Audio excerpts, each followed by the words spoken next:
Hello, and thanks for joining, everyone. My name is Tim Mikilashvili, CEO of Amadeus Pharma, and also host of the Medical Innovation Olympics, the event that we'll be talking about a lot over the next few weeks. The anticipation is here. We're almost there. We're 4 days away, so we're counting down the time. This is the last promotional live that we're going to be doing about this event.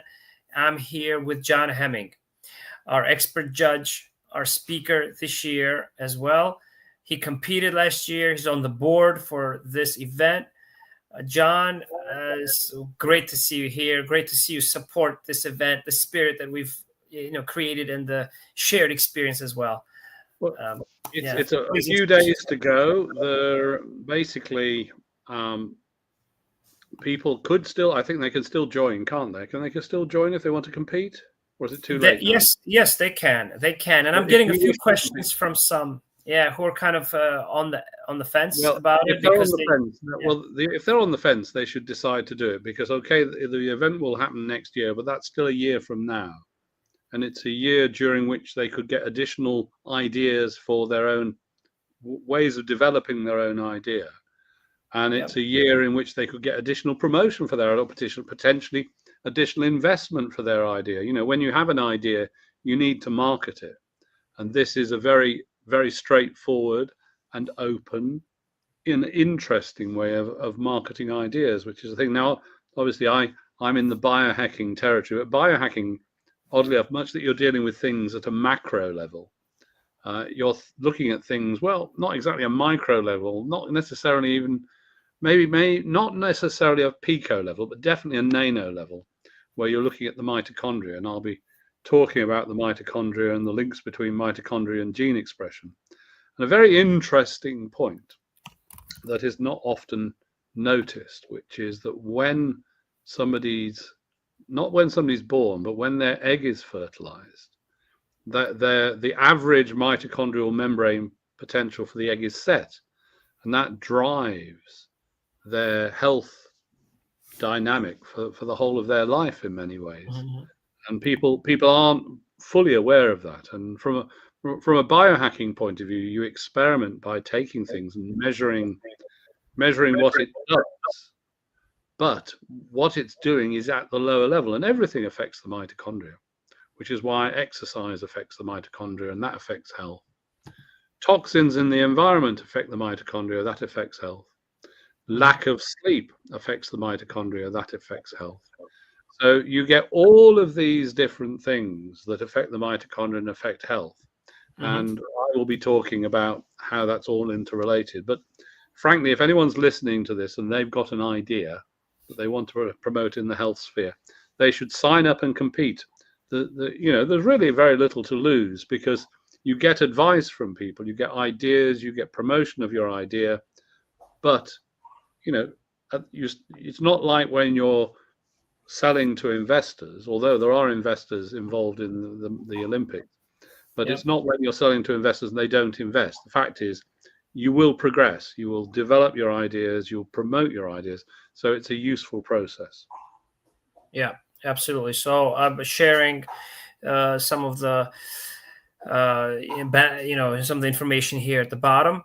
I'll also add the link as well for you to sign up. John, so one question I'm receiving from some of the competitors and founders who are interested but haven't formally registered is that, look, we've had Olympic trials. It sounds like you've had 2 sessions of the Olympic trials already. So am I at a disadvantage if I register Well, now. they can still win, and that's the key thing. It would have been better if they'd signed up earlier, obviously, right. because they would have participated in those processes. But you can still win. B, you still get the learning experience, and it's the learning experience, the development of ideas. And C, the investors are still floating around. The investors are interested in seeing what ideas people have. Yep. So don't miss the boat. The boat goes at a certain point. You can get on the boat a bit earlier, and you can go a bit dancing, bit of singing, etc. But in the end, you don't want to miss the boat. The boat is leaving in 4 days' time. Yep, absolutely. Yes. And we will be doing some singing and getting, and networking as I well. always do singing, and I'm great for singing and dancing. You're a musician as well as a politician and a researcher. And yes, exactly. Scientist. Yes. So we'll have breakout rooms in the opening ceremonies. The way this is going to work is at the opening ceremony, we're going to get to know each other. We're going to learn a lot from a lot of experts, leaders, CEOs of gene regulation, epigenetic editing companies. And also get a chance to be inspired by Olympians, Olympic athletes as well, champions in individual sports and team sports this year, by the way. Swimmer, double Olympian Chris Cook from the UK, who also consults the NHS UK, as well as Alex Giorgetti, who is a world champion, as well as an Olympic silver medalist in water polo. So that's more team sports, yeah. Yes, definitely team sport with a lot of action under the water that's not seen by referees very often. That we're going to ask you like about. Hockey, then. Yeah, a little bit like hockey with the power plays as well, right? Yeah, power play and advantage. Yeah. So you mentioned investors. I want to pull up our expert judges here. Okay. So 4 of whom are investors. There's also Junaid Mian, who's not on this in this image. He is just registered as well. In addition, we have founders and industry leaders and experts here. John Hemming himself, you've been an investor as well. I still am an investor. You still are. Yes. But I tend to invest in my own things. Well, I'll invest in other things as well. Obviously, I've got various investments in various countries. And what are some of the fields of interest then, if you can? Well, to be fair, when you invest, in the main, you're looking to make a return. So you look at things from that point of view. Well, this is one of the harder things in the medical sphere, that obviously investing at the ground level potentially get a massive return or can get nothing. Similar in tech. I've been in tech now for over 40 years, which is quite a while. But I'm more focused on my own things, to be honest. Okay, got it. Yeah, so so I'll highlight them: Les Fonteleiter, Chris Piedmont, Irtaza Haider, Olya Sergeyeva, Junaid Mian as well. You'll get to know him. And Bart Zoni is an executive. Also, he was a founder, multiple times founder, who's been very successful at exiting companies. And a marketing expert, and as well at Woven Health Collective. They're a sponsor of our event, and he's a judge. Of course, we have Eddie Power, Liz Delgado, Graham Long, Michael Kahn, Janelle Hardesty, and Ethan Sarnowski as well. So they have extremely diverse experience in commercial, medical, R&D, manufacturing, in life sciences. Eddie Power has taught medical school. He's a lecturer, professor, also has led global medical affairs teams at Pfizer, for example. Ethan Sarnowski has an interest in aging research. He works for the government at NIH. He used to previously work at Apollo Ventures, which has been instrumental in funding the longevity medicine industry. And he actually right now is undergoing a lot of uncertainty as we speak because of the whole potential shutdown, federal shutdown in the United States. And he actually messaged me this week to let me know that he's not sure whether or not he's going to have access to his email, and he's really excited about our event. He'll be our expert judge. He's one of the first people who signed up, by the way, John. And so we're kind of just playing it by ear, seeing how he can attend. He's been, Yeah, at least we're in England. We don't have this thing about governmental shutdowns. Right. I understand what's going on, but we don't have that sort of thing. We don't have elected leaders. I directly elected presidents as well, which I think is probably a good thing. The king doesn't have any power. All the power is held by Parliament. Yeah. Well, it's certainly disrupting how we're looking at innovation, and innovation is going to continue. It's just the nature of humans. It will continue. I think, if you don't mind me saying so, it's not helping the United States in terms of all the HbA1. All that stuff is just not good. It's good for us, so I'm not complaining. I'm quite pleased, really.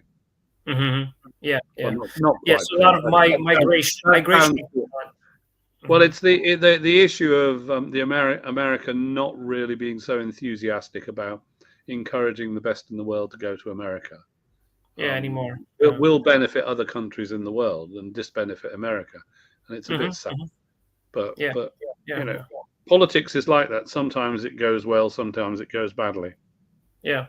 But it's probably fair to say, would you agree that the environment is not only challenging and uncertain, but it's quite hostile to innovators? It isn't good to have an environment which it isn't helpful to have that sort of environment, because the uncertainty is also an important thing. When you've got some stability and certainty, then you can experiment, you can take risks. But when the risks are just living in the country, it makes it much harder to people to make investment decisions because they've got to protect themselves. Yeah, because the investors want to, kind of see what's more predictable. They're looking for predictability in whatever they need predictability. You look at things. We shouldn't really talk about politics, but the randomness of decisions on tariffs makes it almost impossible for anyone to make transnational decisions on investment. Almost impossible, because you just don't know what's going to happen. And most investments last for more than the term of a president as well. So see, these are great points you just brought up there, John. I know I know it's not really relevant to the Olympics. I know, but they're very important points, I think. Yeah, and this is why you're explaining why we're seeing the trends. You see the trends because people, when they make decisions, they've got to make decisions for the long term, and the risk-reward calculations in terms of intellectual property, pricing. When we look at where the UK's had some issues with pharmaceutical pricing more recently, people not being willing to some of the big pharma people not being willing to invest in the UK because the pricing's out of kilter. It's a very difficult issue. It's a very difficult issue because your questions of IP are complex, patenting is complex, pricing is complex, regulation is complex.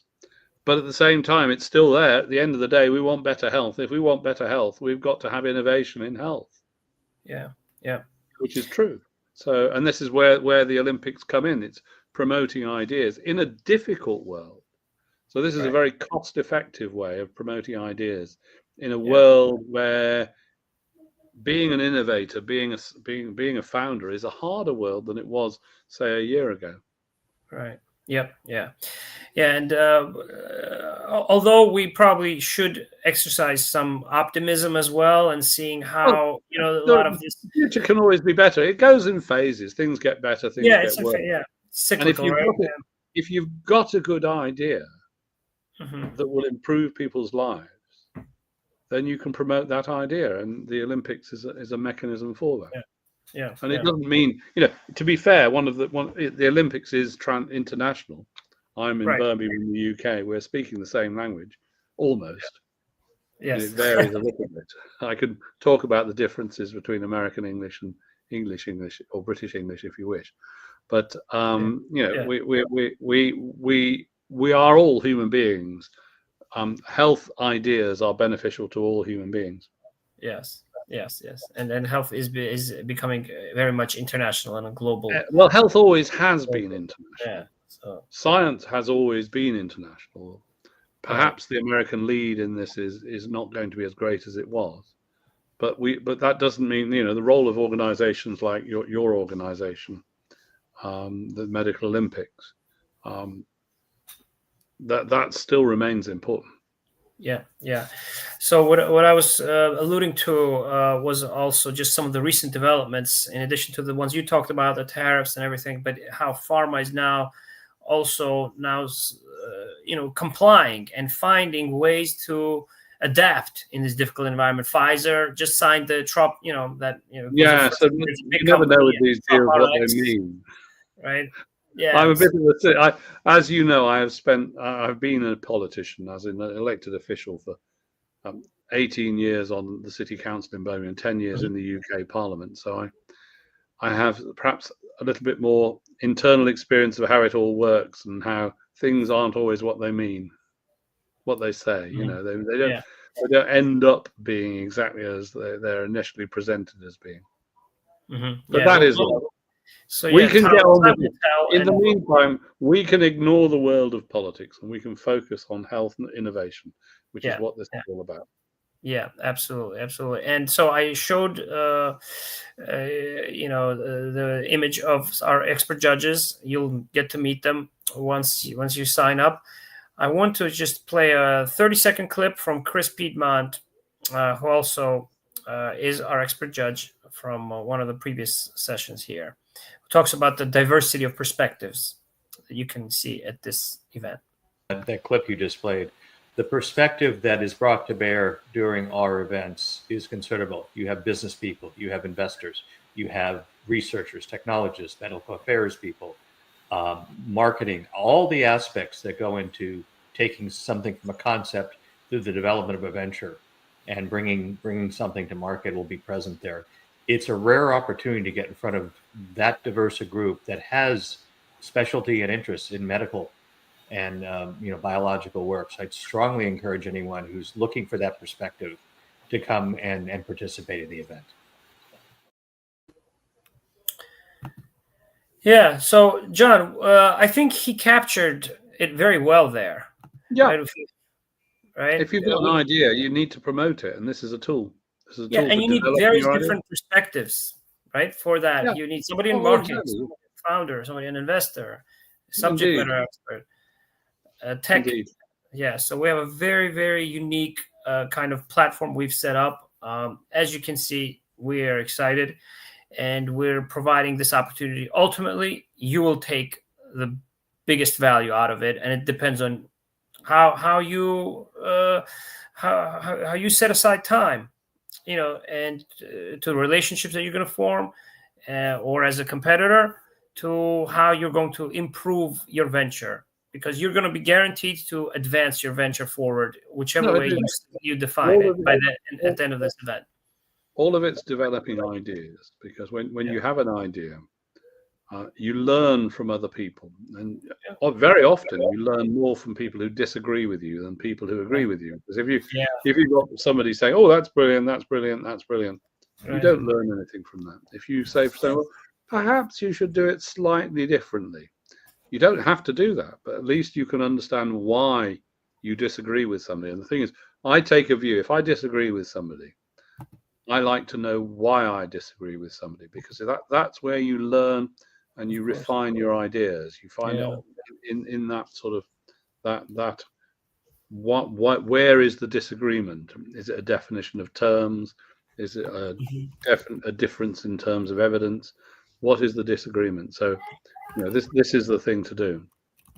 Yeah. So let's very quickly highlight our competitors real quick before we wrap up, John. Here are, whoops. Oh, okay. Let me see here. There we go. Yeah, this is what I meant to show.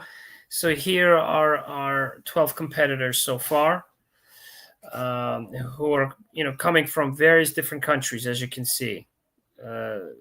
UK, Norway, Ukraine, Canada, Republic of Georgia, Actually, that UK flag I just replaced with South Africa, apparently, because Jonathan Lewis is originally from the UK, but he actually lives in South Africa. So he's representing South Africa this year. And so we have 6 concepts and 6 products right now. They range in maturity, in stage of life cycle as well. And many of them have already raised a lot of capital. All right, so what they're looking for here is more than the $5,000 that my company and our board, our organization, has dedicated to this to our champions. It's really the relationships that they build. They want to accelerate their ideas. There's others who are earlier in the stage, but you have something that you're going to walk away with: recognitions, blogs, podcasts as well. So this becomes also an enduring marketing exposure for you, because a lot of the factors that determine success is not only the merit of your idea, but who you communicate it to. And getting stuff on the video platforms is a good thing. So more people will see this video that's you and me, right, on the recording than we'll see it live. But that's how it always works. So what you need to do is a tool to get your ideas on video recordings and the like that have some interest, and the interest is a broader one. Of competition is always an interest. People like a fight. Right. Yeah. So, we need a little bit, even in difficult times like this. You need to keep that level of excitement and to fuel energy. And it's through learning, through connecting with people that you may not always intersect with, and then competing as well, to make sure that you maybe consider those disagreements, those kind of factors that you may have not thought about before. Exactly. Which will bring out. So, all right. Well, 4 days to go. 4 days to go. Get on with it. Sign up now. Sign up now. Perfect. Sign up now. Exactly. Now's the time to do it. Yeah. So I'll drop the link. You're going to meet longevity medicine experts, again, gene editing leaders, building a new wave of precision medicine, Olympians, scientists, executives, leaders. We have the platform. We're looking to grow this community. Be a champion. Be a healthcare champion in medical innovation, and join our mission in advancing access, quality, and continuity of care. All very good. Yeah. All right. See you soon, everyone. See you soon.